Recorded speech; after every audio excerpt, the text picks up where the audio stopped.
안녕하세요, 가이드 B입니다. 오늘은 영화에 대한 리뷰 영상이 아니라 제가 평소에 영화를 어떤 식으로 해석을 하는지 그걸 알려드리려고 영상을 만들게 됐어요. 사실 이런 영상을 만들게 될 줄은 몰랐습니다만 뉴비 여러분들 중 한 분이신 크렛님께서 제가 영화를 어떻게 해석하는지 알려달라고 요청하셨어요. 그래서 이참에 한번 알려드리는 것도 다른 분들에게 영화를 감상하는 또 다른 방법을 알려드리는 좋은 기회가 되지 않을까 싶어서 영상을 만들게 됐습니다. 일단 제가 이 영상에서 설명하는 건 어디까지나 제가 개인적으로 사용하는 방법이며 영화를 해석하는 것에 있어서 어떠한 정답은 없습니다. 이 점 영상 보시기 전 꼭 참고 부탁드릴게요. 그럼 가이드 시작하겠습니다. 첫 번째로 저는 하나의 영화를 총 3가지로 분리합니다. 영화의 배경, 그리고 주인공과 인물들의 관계, 영화 속의 대사와 각 주요 장면들을 미리 짚어놓죠. 그리고 여기서 배경은 다시 시간과 공간으로 나누는 편입니다. 보통 영화 속 배경, 그리고 주인공과 인물들 간의 관계는 굉장히 은유적으로 표현하는 용도로 쓰이는 경우가 많아요.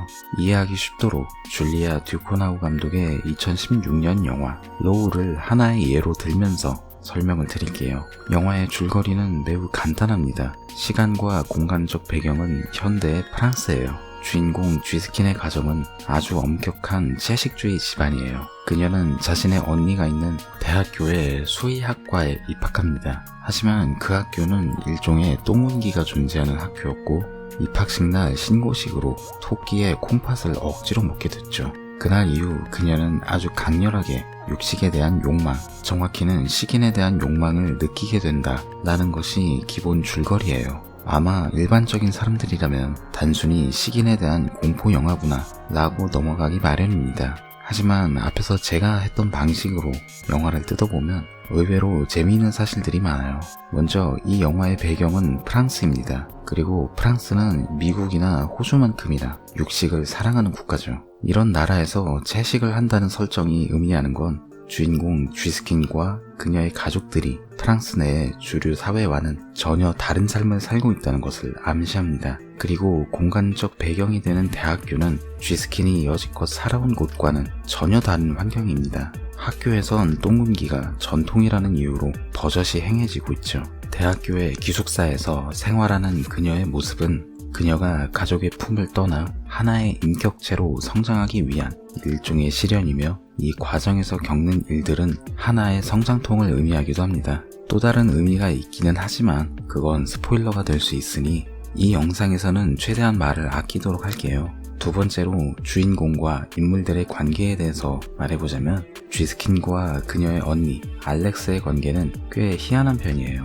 알렉스는 첫 등장 시 쥐스킨의 앞에서 보란듯이 토끼의 콩팥을 먹는 모습을 보여줍니다. 그런데 잘 생각해보면 알렉스 역시 그녀의 가족이고 당연히 어릴 땐 채식을 한 것이 분명할 텐데 이런 그녀의 모습은 쥐스킨과 극과 극으로 다른 모습을 보이죠. 하지만 그러면서도 언니이기 때문에 알렉스는 쥐스킨에게 식인에 대한 본능이 끓어오를 때 어떤 식으로 대처해야 하는지를 알려줍니다. 일종의 멘토이자 인생의 선배 같은 존재이죠. 주인공이 겪는 식인 본능, 그리고 그녀의 멘토, 프랑스의 주류 사회와 전혀 다른 삶, 이 3가지를 조합해서 조금 깊게 생각해보자면 이 영화는 쥐스킨의 성장 영화이면서 사회에서 숨죽여 살아가는 소수자 포지션임을 알 수 있죠.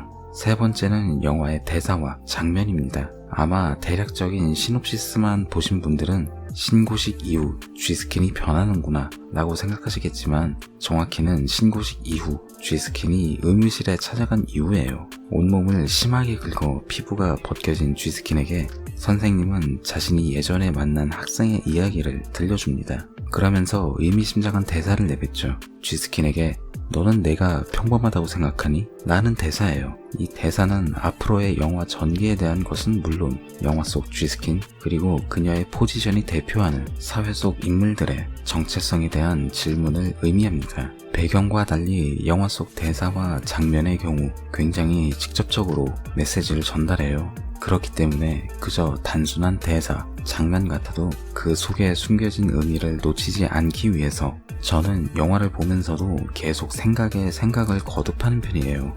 영화의 내용을 해석한다는 건 다르게 말하면 맥락을 해석하는 것과 같다고 생각합니다. 감독이 이 장면을 무슨 의도로 촬영했을까? 혹은 이 대사는 어떤 의미로 썼을까? 이런 것들에 대해서 굉장히 고민을 많이 해야 합니다. 그래서 저는 평소에 영화 장면에 나오는 소품이나 배경, 그리고 대사에 대한 상징성을 많이 고민하는 편입니다. 예를 들면 박찬욱 감독의 복수는 나의 것을 예로 들어볼게요. 주인공 류는 자신의 누나를 어릴 적 놀던 강가에 묻어줍니다. 하지만 여기서 자신이 납치한 아이도 죽게 됐죠.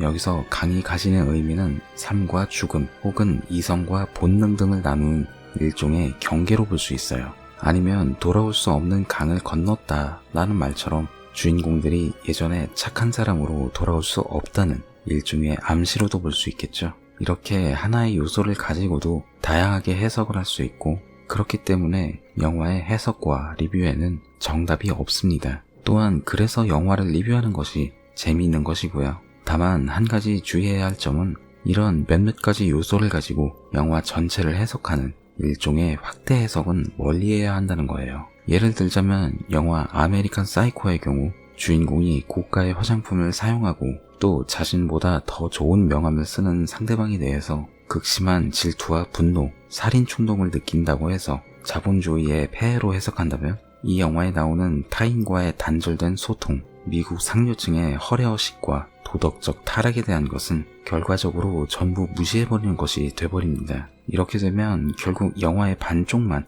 해석하게 되는 것이죠.